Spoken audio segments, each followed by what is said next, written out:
Well, hello, writers. Welcome to episode number 462 of Ink in Your Veins. I'm Rachael Herron, and I'm so happy you're here with me today as I am talking to Danica Nava, who was a delight and a live wire and so fun. And you have got to hear her talk about um, baby fan fiction. It's going to blow your mind. Also, on the joy of surprising yourself. So that is coming up. What's been going on around here? Fantastic stuff. I'm so tired. I'm so tired. I put my sister on the plane on Monday and I miss her already. However, I'm tired and I've been fighting a headache for days and I am still fighting it. So this is going to be a very, very short intro because then I'm going to cancel my next appointment and go lie down because I am turning into a person who takes care of herself when these things are happening. I haven't had a migraine breakthrough in probably a couple months. So I don't want it to right now. I'm going to model taking excellent care for myself. I'm going to try. But I will mention that my classes opened this week and I am just so thrilled with how they're going and who's in them. And the feeling and the energy when classes start is like nothing else. It's like nothing else except for watching them do the work of completing the books of their hearts. It is so fantastic. Honestly, I might be having like an emotional migraine reaction to all of the joy that I felt yesterday as I opened these classes with them. So that has been fantastic. And also, I'm just getting a bunch of work done as well on the writing. So all is going well. More soon. Let's jump into the interview so I can go lie down. All right. Danica Nava is an enrolled citizen of the Chickasaw Nation and works as an executive assistant in the tech industry. She has her MBA from USC Marshall School of Business, and she currently lives in Southern California with her husband and daughter. The Truth According to Ember is her debut novel. Please enjoy this interview. Please get some writing done of your own, and please take care of yourself in the best way possible. And I'll talk to you soon. Well, I could not be more pleased to welcome you to the show. Will you please share your name and your pronouns with us? Yes, I'm Danica Nava, she, her. Thank you. We were just talking about where you're from in Ojai, and I have it's a beautiful part of the world. It really, really is. And I bet it's quite hot there right now. Yes, it's a magical vortex of some of the hippie spiritualists who come Yes, here in the droves with they their really crystal do. shops and Yes. nudist colonies I didn't know about the nudist colonies. We had those in or San Luis for sure. communes, you know. Oh, oh Like yes, I've never yes. been to one, but it's like, going to high school here, it's what the kids are like, oh, in East End, Upper Ojai, there's a whole nudist community. However, there are the hot springs, and Oh, I did go there and I did see the nudists playing yeah. recorders. I'm like, why a recorder of all things? Oh, It's not bless. peaceful. Oh, Um, no, no, they no. were older. Yeah, I remember that. Like we used to go to the new. We're blowing this interview up right now. I used to go to the new beach when I was like in college in San Luis, and it was just like so cool and so rad. And then the men who would come up and talk to us they were just made of wrinkles. It was all wrinkles, like from top to bottom. I would not have recognized them with clothes on, like if they had tried to talk to me anywhere else. It was Well, how do you look anywhere else? You're like, let I us I, unfold. I don't. Exactly. It did feel good to be out in the sun like that, but not good enough to Really? stay. I And guess I'm it like does Anakin Skywalker with like the sand gets everywhere. I'm not for the sand and crevices. You know what I mean? agree, but consider breeze. The breeze also gets The everywhere, breeze. and that Like feels really nice. I don't, but on those hot days, yes. The cooling down, cooling wind. All right, so now that we already love you, will you please tell us about your writing process? How do you Oh get yes, the writing done? I'm here for a reason. I just remembered it. I would have gone with this for another half hour. Yeah. So my writing process is it's a little different every project, and it's a little different as like I'm in different new seasons of my life. Like I have a 2-year-old now. When I wrote my debut, The Truth According to Ember, she was a newborn, and Oh my I was God. in I was working full time.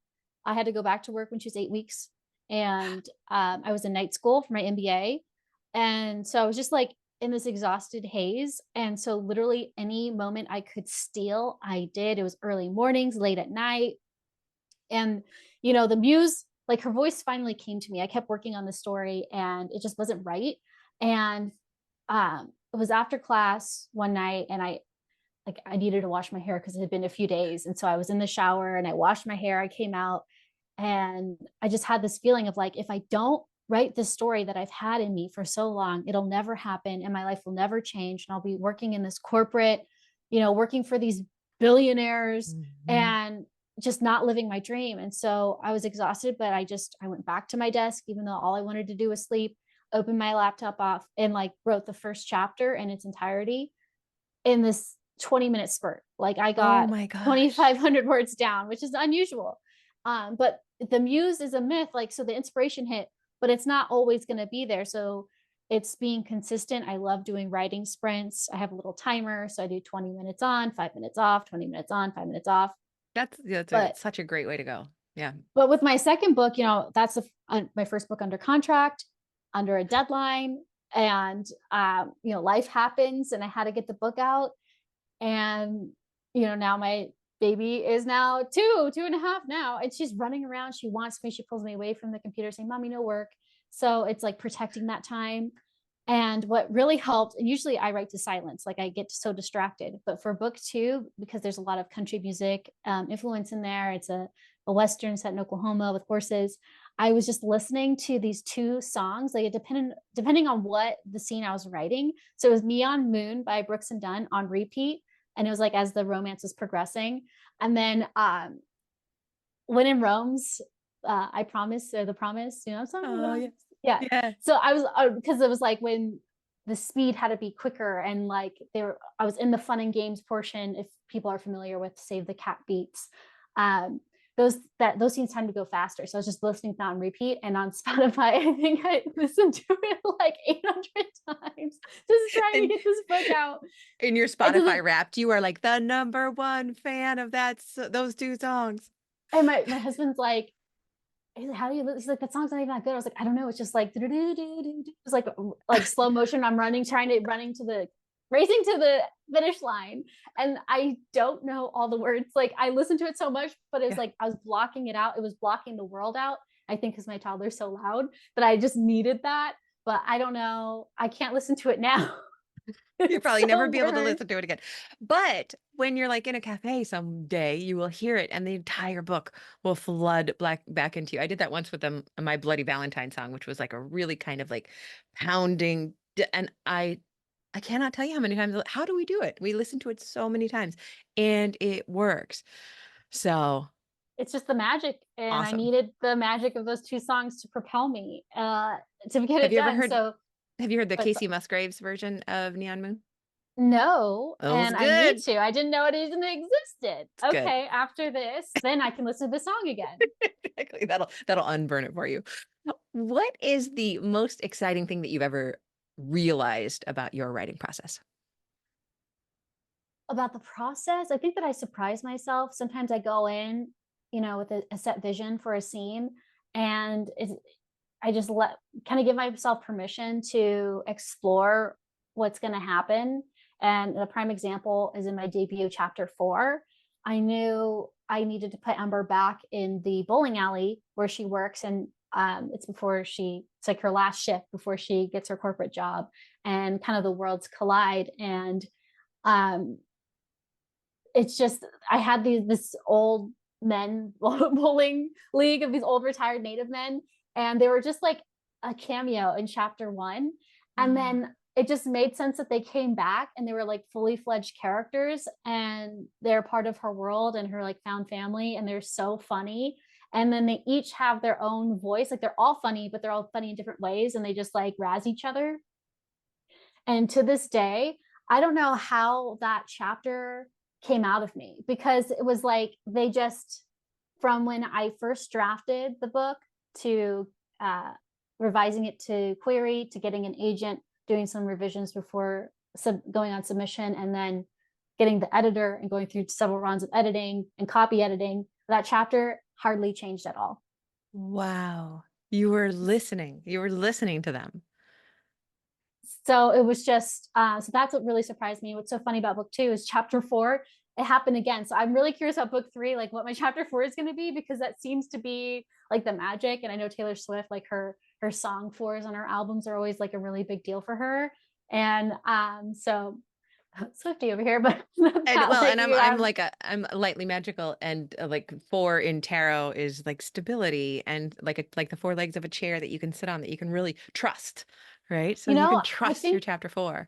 saying the legs of the story, I think like I get my legs, but like sea legs, my bearings in it. Oh, And because that's when I really like the first chapter is fun. I'm getting the voice of the heroine. Usually I write single POV for the female protagonist. Um, Hopefully I can write a male's perspective. It's just I've tried, and like it just intimidates me being in a man's mind. Like I don't yeah. know. Maybe I've read too many like Kindle unlimited romances where it's like you can edit this out, but it's like my dick twitched. I'm like, does that happen? So that's They all I think always about when I'm writing. always say that though. You are right. I just like read it yesterday. So yes. Yeah, yeah. So I don't know. I'm not there yet. Maybe I could be comfortable. But yeah, chapter 4 is always ground me in the story. And like I really get a sense of the characters. And like that's where the biggest physical comedy happens.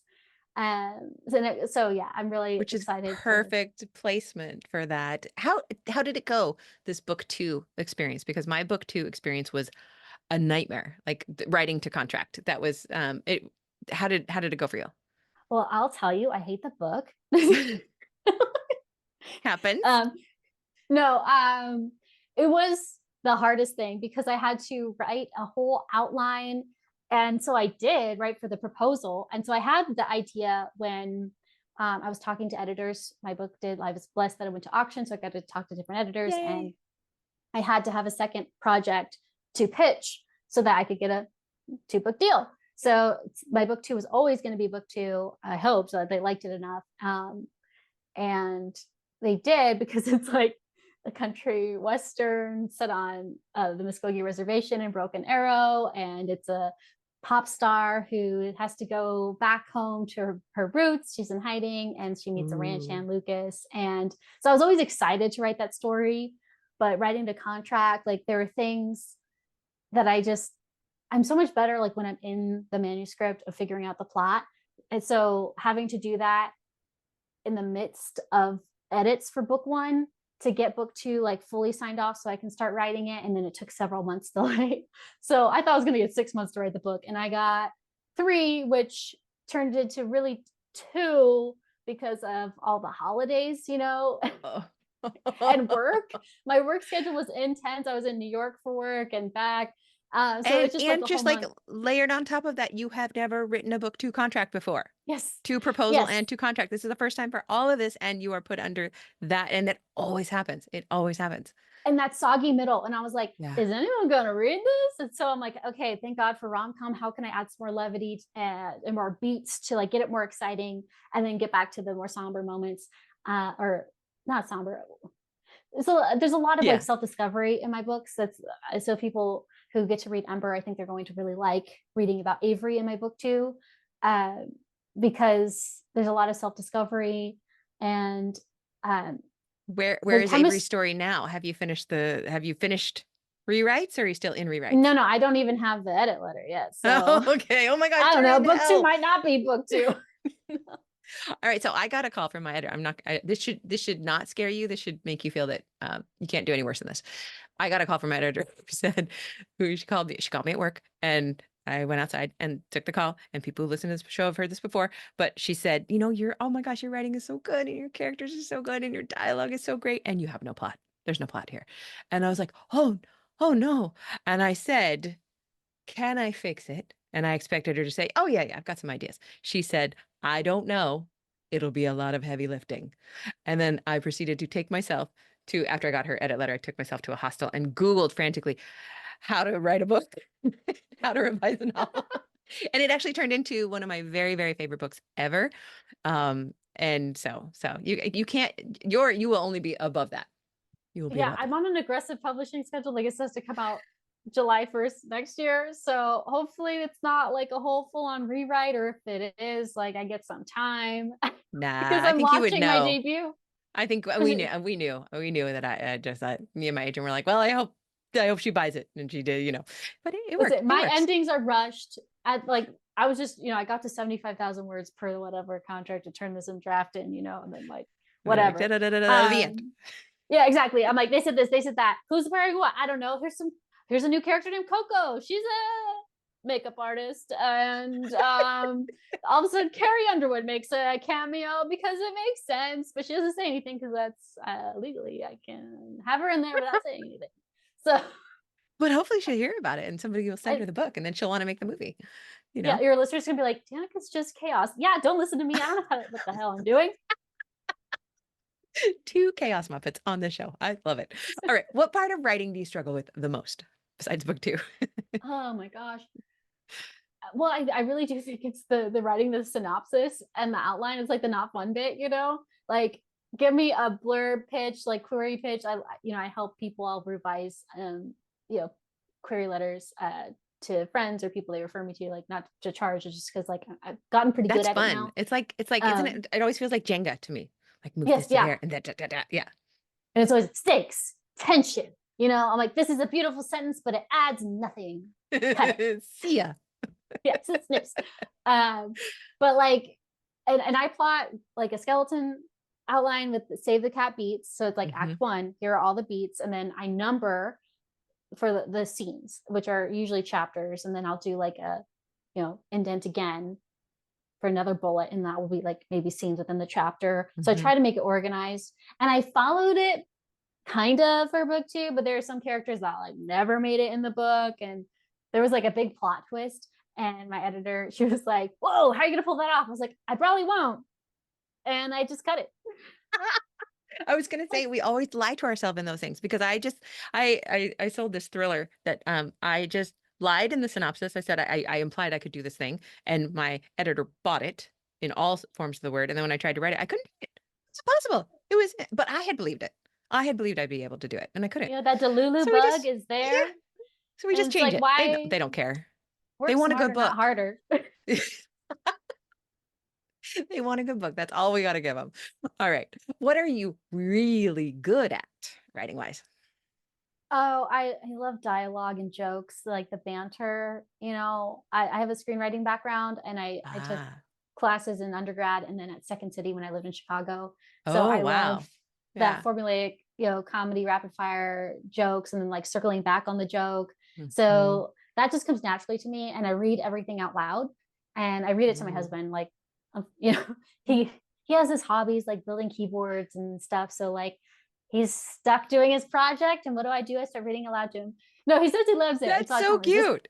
is this joke landing? And there's a few that like I had to tweak or just cut and like put in something else because he was like, it's not funny, it's not funny. But when I can get him to laugh out loud, I know that it's magic on the page. And Oh. so yeah, he's my secret weapon there. Oh, I think that is truly adorable. Well done. Um, what is the kindest thing you've ever done for yourself as a writer? The kindest thing is believing in myself, being brave enough to pursue writing outside of just for myself and like being able to share it. It was something that I always did. Like I started with Star Wars fan fiction. I don't know. Yay. Okay, so it always turns out that my favorite people on the show are the people that at some point go admit to writing fanfic. Like those are the people who have come in from jump with their hearts, like right out here, ready to share, But so right? here's the thing. I didn't have consistent access to internet growing up. So I had no idea, but there was fandoms online that I could have been a part of. So Wait, it you was were like writing I was, this like siloed by yourself? yeah, just by myself. Like I did not know it was a thing. I just loved prequel. That's so great. So That's nerdy. even Okay. better. That's even more precious. Hayden Christensen was my boo. Anakin could do no wrong. I loved him. Prequel fan fiction. And it started with Corday when she died in the first 2 minutes of Attack of the Clones. And I was like, she needs a backstory. This like she needs more than just apologizing for her death. And it was called Decoy That's amazing. because she was Padme's decoy. Like, I'm just genius. And it was not very good. Corday, like, she has to go to like this training facility and she's like on this bus in Naboo with a gun next to a Gungan. And so there's like I'm admitting this. Anyway, I love Star Wars. Misa loves Star Wars. That is amazing. That is okay. So go on. So from there So there, to really believing in yourself, yeah, how did I you? wrote some one acts in high school and had my classmates perform them, but like I did not have teachers. Like I was told to go to like AP English because my writing was good. But then my teacher just like, he did not care. Like he gave me an A minus on this paper for the portrait of the artist as a young man. He made us read all of James Joyce, which to this Oh, day I'm bitter about. yeah. And I worked so hard on that paper. I was like, I'm going to prove that I'm AP English. Like no one's ever believed in me before. And so I wrote, and I was like, oh, my introductory paragraph is fire, is so good. Oh, I'm witty. And he gave me an A minus and like no notes. And then I rebelled, You can't give and an I A was minus like, with no notes. That's illegal. yeah. So I like senior year AP, I could get a C, it's a B. You know what I mean? So I just like stopped applying myself, except for I did talk him into letting us read Jane Austen because I was like so mad that we were only reading these male authors. And so we got to read Emma, but I had already read it like my freshman year of high school. So it was fine. But anyway, like I shared with my husband, we moved in together and we were on the couch and it was just a quiet evening. And I said, I always thought I could write a novel. Like that's the dream. And he's like, "Oh, why don't you?" And he grew up in a family of artists where like that's normal. And I was like, "Because you can't make money off of that. Like I'm a paralegal and I'm doing X, Y, Z." And he's just like, "Why don't you just try?" Just so literally the next day, I wrote my first book called about a paralegal. I read about what I know, and there were like really funny moments, and like the pacing was terrible, but there were things that like I've read parts of it, since then. That was years ago. And it's still like there are parts that are really good. I'm like, wow, I'm a pretty decent writer. So it's just like every year, how can I grow? How can I better myself? So like the nicest thing I've done is invest in myself in like craft books and investing in my voracious desire to read. I read every night before bed when that melatonin tablet goes in. I'm reading, and then I go to bed, and then I'm reading widely just so I can see from the greats. Like there's just people who have beautiful prose. I think my prose is more witty and succinct. I think it's from my legal writing background, Mm-hmm. so it's very like quick, but I long to be, indulgent with my writing and like have those beautifully crafted sentences. I want to write fantasy one day, probably because like I want to prove to my 14-year-old self who was writing the decoy fan Yes. fiction that she can do it. So yeah, Oh, just you like must. the nicest thing that I've done to myself as a writer is to truly believe in myself and stop believing the lie that I'm not good enough, that it's for other people who are richer, better, smarter. Like stop believing those lies because it's not true. And working in corporate America for as long as I have, like I've just been around so many mediocre people who are in power who do not question themselves for why they're there, who feel they deserve even more. And so, yeah. God grant me the confidence of a mediocre white man. That's, Mm, that's snaps. that's really that's lovely. All of that is lovely. Can you please tell us about a specific moment that you knew you had ink in your veins? Um, it was probably when I was little and my family, they were like, oh, all she does is talk. And I told stories and I had my little sisters and I would give us characters and I would force our family to watch and I'd perform. And even with my Barbies by myself, this is embarrassing, but one summer in the eighth grade, this is still fan fiction me, uh, we had all the Barbies and we had a neighborhood friend who had a video camera. And so I wrote, produced, directed, acted in Barbie World. And it was like a seedy underbelly, like telenovela, almost like soap opera of all the Barbies. There was like a murder with like a toothpick and ketchup and cheating scandal. And all I had was Prince Eric. So he was like everyone's boyfriend. Like, and I, it was funny. I remember like a couple years later, the shots were not great because I had like a 10-year-old filming me. So like you see me with, I was like, you're supposed to get a close up of the Barbies and not me playing with them. But watching it back, like the dialogue was really funny. Do you still have do you have access to that? Like, No. oh, wouldn't that be cool if you ran across it? That would be tremendous. made fun of, bullied me. There's a lot of things that haven't survived, like this old middle school yearbooks. Like, no. But you did it and you made people watch it and you were proud of that. Yeah, and I mean, yeah, they made fun of me all the time, even the parents and everything. And I think it's only made me better for it. Like I've always deflected with humor. So, and I did stand up comedy for a few years from when time was 18 to 21, and I've been in an improv troupe for years, the same improv troupe for years. And yeah, I just embrace the funny. And I think that's what a lot of people, like natives in my culture, so we go through a lot of hardship, but we always find a way to laugh. Are you still in the improv troupe now? Unfortunately, no. Or was that in When New I was York? it was I was in Chicago before. No, this Okay. was here in California. But my last time I played with them, I was pregnant, but I had hypermesis gravidarum, what Kate Middleton had. So I was like throwing up constantly, Oh, and I was also in a Dungeons and Dragons, campaign with them, and like they had to give my character to someone else because like the last time I played with them, I literally had to keep going up to throw up, and I was just miserable, and I like bailed. But what I'm good at is like creating characters. So I create these awesome characters with fun names and backstories, and then they always get somebody to come in and sub, and they're like, Tabasco Sands, awesome. oh my gosh. I don't even know how to transition into the next question, but we're just going to do it abruptly because there's no other easy way to do it. What is the best book that you read recently? The best book that I've read recently, Mhm. you can't, I I know it's love books so impossible. It's an much. impossible question. Like new Or it's book just or a old good. book, It doesn't matter. just a good book. Okay. I will tell you the one that okay. Can I say two? Yes, of course. Okay. I'll make my own rules. Okay. Nikki Payne, Sex, Lies, and Sensibility.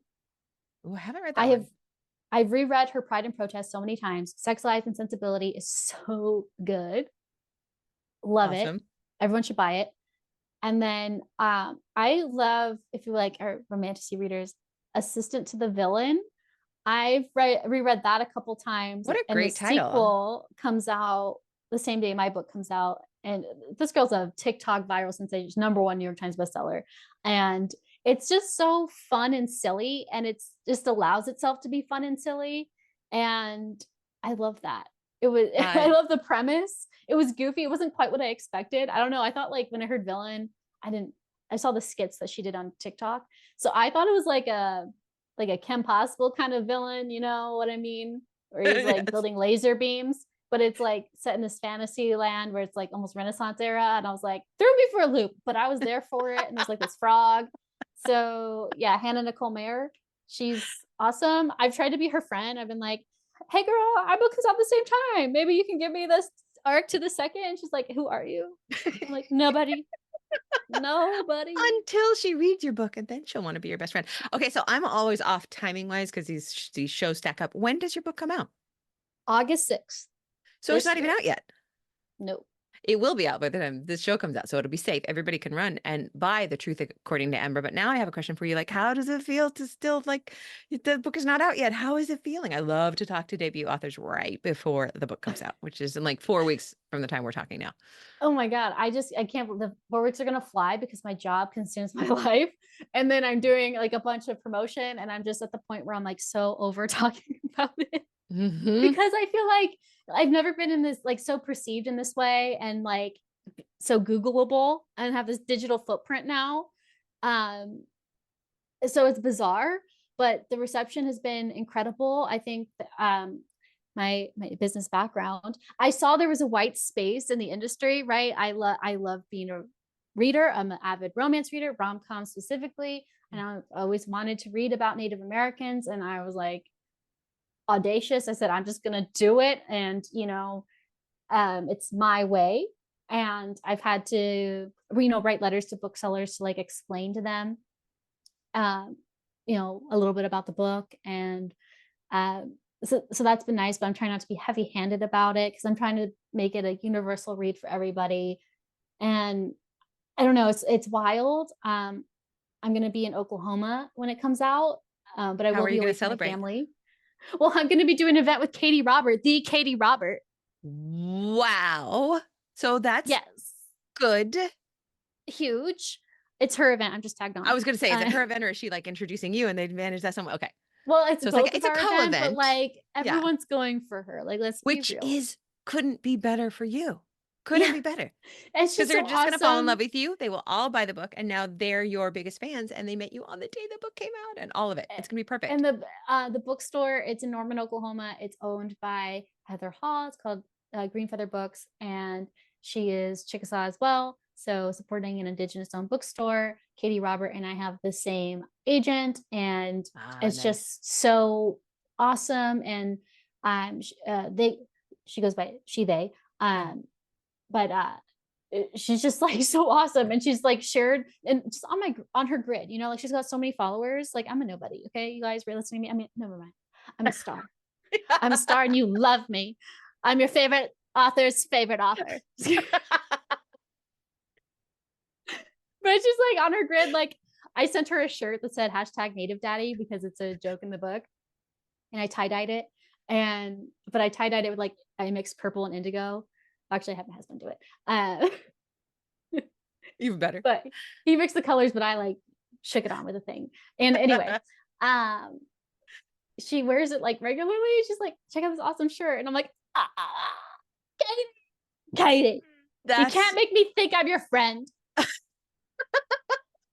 You're never gonna get rid of me now. you're I'm going to a have psycho. Just so kidding. much fun at that event. What a great way to go. What a great way to go because she is going to be a draw. The biggest nightmare for newer authors, oh, and for also established authors, is like having an event and having four people come. So Yeah, that yeah, won't happen. yeah. That won't For that happen. event, I've got other ones all lined up. But I yeah, tell you what, one time I had one event. I've been blessed with good events, but one event was I think it was three people in the bookseller, and I said, "F this." Closed the store. It was after hours at the store anyway, so we closed the store and I took them all to dinner. Because I'm oh, not gonna like just sit there and do another event. We had a great time. It was the well, I best. was a So if that ever conversation happens, partner for an author up here, and two people showed up, and one kept trying to leave the whole time, was like checking their oh, phone, and I was like, "Stay." And I prepared all these questions. I dressed like the character of the book, but the oh, author was so gracious and like didn't care. But like they drove all this way, and I felt so bad. It just wasn't like promoted as well as it could have been. But you know, like even if nobody shows up, like my book is out there. yeah, It's not mine anymore. I'm giving it to the world to, yeah. you know, write reviews about, but please don't tag me in them if you don't like the book. I don't need to know anything you say. Like, you can't hurt me. I've thought things worse in my head. Okay. Yeah. Yep. Yep. That you'll be surprised. It'll still sting a little bit sometimes. But Oh, no, no. I've don't seen yeah. some. I've seen some, but Have you like, already seen some? Ugh. it's fine. You know what? But like I said, it's not anything worse than I've thought about my writing. That is a Like, you really haven't seen, good way to put it though. No one can ever say anything about my writing that I haven't said something worse 17 yeah, times I'm like, you before didn't noon. read Decoy. Okay. So Not yet. you're There is welcome. something called the Wayback Machine. Did you? I won't even. I'm sure you didn't put it online. Just tell us you didn't put it online, and then people won't be No, I searching did for not. it. No. Okay, good. Phew. Because otherwise people would Mm-mm-mm. be searching It because was that in is a amazing. diary that I don't have anymore because I went through a period where I was super sad. Because like interspersed in this diary were like pages of Decoy, and then like I had crushes on boys in high school. I never had a boyfriend at the I'm time or so date, sad this doesn't exist. and like there were these twins, and I mixed them up. And so one was like really nice to me, and so I like was convinced he liked me. And so I asked somebody who that was because we're like new to the school, and I don't want to say his name, but we'll just say like his name was Dan. And so I'm like, yeah, he plays tennis. And I went to like these tennis games, and he was like really like rude to me. And I was like, oh, hey, Dan. And he's like, I don't know you before. And then it was his identical twin brother who was the one who was nice to me. But then he saw me flirting with his His twin. brother. Yeah. Yes, So then in my you blew diary, that. I retconned it, you know, and like it was, we're going to the prom together. We didn't go. I did ask the boy to Sadie Hawkins in a public way. Is embarrassing. Like I stole, I ripped one of the signs off the off the school, and then I put it on his. He drew a minivan. He drove a minivan. I put on his minivan, and I asked him, and everyone like was around his car, and he just looked at me and shook his head and said no. I was like, cool, cool, cool. I could never Main bring myself character to energy, am I right? Sadie Hawk. I could never do that. I never went to any of the dances because the only person who ever asked me was a guy who literally had a roach on his shoulder when he asked me, and Oh, no. I not. mean, So it was a no. It was a difficult no because I didn't actually say know how to say no at that time. But I did sleep with my first girl on prom night rather than going to prom. So that was no, that was it was a successful formative. prom. It was formative. Exactly. Yeah. Yeah. We love the Sadie I love Hawkins. that for us. That Look for at us. us being well-adjusted Whatever. adults now, just like it doesn't even matter. We write fiction. But yeah, We made it, baby. I'm so that's why excited my for fanfic isn't online, is because it was in hard copy. I am so excited for your release. I'm so Oh, excited for thank you. you to be out there. And I'm sorry that my dog is now barking. I hope you can't hear it too much. I can't hear it at all. Oh, great. Uh, I wish you the best of success with not only the launch, may all of the books fly from the shelves, but number two, I can't wait for your editor to get back to you and say, book two is a miracle. I've never seen a book two like this before. Who's your editor? Angela Kim with Berkeley. I don't know her, but that's what she's She going to say. worked. I can predict it. Gosh, I hope so. Well, I already know that there were problems. Like I actually were doing the like blurb for sales, and I was like, oh, I got his last name mixed up in the in those. I was writing so fast. Like I said it like 3, 4 times, handful of times. Like it's not like you're doing always a first name, last name thing. And I was like, crap. And it's just like in the original pitch, he's this and this and this. And I was like, nah, he's not any of that. I went None for of that. easier. Again, well, when I get stuck in a plot, I'm like, this is so hard. I don't know how to pull these threads together. I'm like, you know what? I'm going to cut a couple of the threads. And then it's a miracle how easy it is to wrap up. I'm In really my not selling myself on any of You are this. selling yourself perfectly. It makes me want to read everything you ever write now and in the future. In my very first book, I had a car go off the cliff, but I forgot to get her dog out of the car, and nobody noticed. Nobody noticed. And all of the readers, agent, editor, copy editor, proofer, and nobody noticed until my Australian editor, but it had already gone to print in America. And do you know that I only stopped getting emails about that like last year? And that was Oh my more God. than Like, 10 why'd years you do ago. that to the dog? You're like, because I'm a genius. I got the rights back and now I'm self-publishing that book. And that was the very first thing I did was change that. So now she gets out, she gets the dog out, just ties it safely to a tree, and then the car goes over. I don't even know how I did that, but yes, because I'm Oh not my getting those God. emails anymore. But yeah, things happen. Things happen. Oh, Things it has happen. been such a Yeah. delight to talk to you. It's been so awesome talking to you. You're amazing. You're Enjoy New amazing. Zealand. Oh, thank you so, so much. Thank you for being here. Oh, yeah, it's a dumb question. First of all, please tell us about your book. I almost let you go without doing that. And Oh, then where oh, can we find you? Please tell us about the book. yeah, as I've hinted before, The Truth According to Ember, it follows Ember. She is a down on her luck Chickasaw woman living in Oklahoma City, and she's working a dead end job at a bowling alley. And she's saved all of her money and unfortunately has to use it for her brother's bail. And he misses the hearing, so she loses all that money. And so she can't finish her education or associate's degree at the community college. So she's desperate. She decides to uh, lie on her resume, get a little creative, really. Just, she balances the registers at the bowling alley. That's basically being accountant adjacent. That's management, Absolutely. really. That's, Accounting-ish. Yes. yeah, exactly. And then she has her best friend pose as her like employer's phone number.